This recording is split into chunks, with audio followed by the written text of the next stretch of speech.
What's up, guys? Miles back on the video. On today's video, I feel like this is a very informative video, especially if you're a young person, or maybe you're an older person that can co-sign what I'm finna say.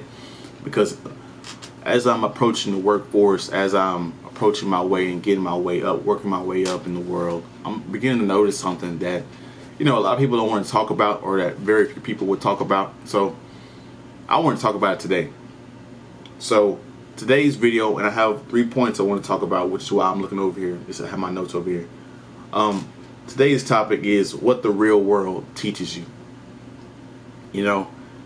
This is a very different world, and when you're around your parents, when you're in high school and things are being taken care of for you.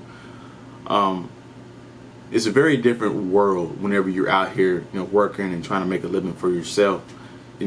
Even in college, you have a safety net. You have, your grant money. You have your parents still helping you out. You still have your, I forgot what the taxes is, or what the little thing that helps you with the little, I forgot what that is. Maybe you guys will put it down below. It's really killing me. But you have that safety net, and you guys really hadn't jumped out there yet to really experience what the real world has to offer, what it has in store for you. So in this video, I kind of want to give you a realistic point, or realistic view of what you can expect, because eventually you're gonna have to jump off eventually. You know what I'm saying? Whether it's at 21 or at 25, you're gonna have to jump out there and make a living and try to make a life for yourself. So, point number one, most people aren't your friend. I know some of you guys think that your co-workers are cool, and some of you guys can get in the workforce and think that your managers are cool and supervisors are cool, and a lot of you guys will think that even some of the people that you're friends with right now, they'll be cool, but just know they're only cool whenever you're at the 9 to 5. They don't want to know what you're like outside the 9 to 5, right? And as you rise up within that company, people are going to look at you differently. People are going to not look at you with the same lens, right? They're going to be envious of you. Very few people will stay at this level and be respectful of you. And then as you ascend, right, there's always going to be some jealousy and envy somewhere along the way, right? So don't be confused, guys. People at work don't really like you. They just tolerate you for that you're at work. You're a cool person for being at work to pass the time away. Because work can be monotonous sometimes. It can be boring as hell. But don't mistake it for an authentic thing. And that leads to my next point, right? Nobody really cares about you personally, right? Like I said in my last point, people are just tolerating you. You're something to pass the time away while they're working away at their monotonous job, right? And guys, there's really a lot of points at work where it's really annoying, I wouldn't say annoying, it's really boring, right?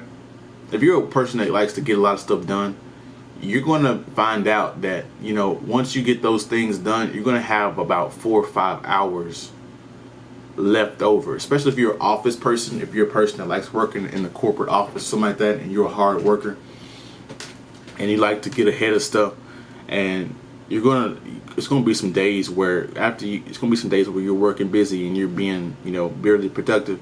And then after you get that work done, you're going to be like, hey, this is extremely boring. I need something to stimulate me for this whole time I'm here. You know what I'm saying? If you're like me, I hate repetitiveness. I hate monotony. I hate that stuff. Right? But go back to what I was saying. Nobody really cares about you personally. They just care about you whenever you're working, right? When your manager comes up to you, your supervisor comes up to you and asks what you're doing, they're asking from the point of view of why are you, what's causing you not to produce? What's causing you not to be a good worker? What's causing you not to put your all into your work, right? And they may ask you some outside questions outside of work that may prohibit some situations that are affecting your work, right? But they don't really care about that. They just want you to get that solved so you can become a better worker right now, right? Because if you move terminals, you go out and do something else, they're not gonna care. They're gonna be like, okay, good to see you. Bye. Nice to know you. We'll find somebody else tomorrow, and we'll continue working, right? So there's very few managers, very few supervisors, very few co-workers that actually give a shit about you. Now, there's gonna be some people at your work that are like that, but they're very small and few, right? Just keep it in mind.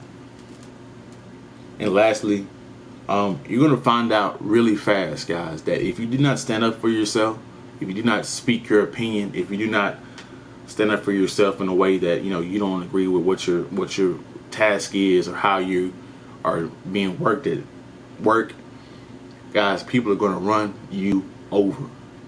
I mean, flatline you. It's gonna be horrible how bad they run you over. They're gonna run you into the dirt so fast, overwork you. This is why it's inevitable that you have to do what's best for you. Your safety, what you do, matters first over what that company does, right? It's just how they can replace you. You can go find another company, right? This is a bad. Jobs are having. This is the first time in history where the workers have the power. Jobs are really, people are trying to offer all kinds of jobs to everybody, but nobody wants to come to work. So you could just easily just quit your job tomorrow and go find another job tomorrow. So you shouldn't worry about being scarcity as far as that, right? But at your job, at some point, you're gonna have to say like, hey, I don't agree with this. Hey, I don't want to do that. That's not realistic for me to do. I'm trying to be as safe as I can. I'm trying to be as cautious as I can. But you're asking me to do something that I can't do within that time frame, right? And this is one of the things that you're gonna have to realize, guys. You're gonna have a quota or something to do, right? But you're gonna have such a small time to do it, right? That you're gonna have to break the principles, the policies, the rules that the company has laid out for you to get your job done. And that's a huge contradiction of what you would expect, right?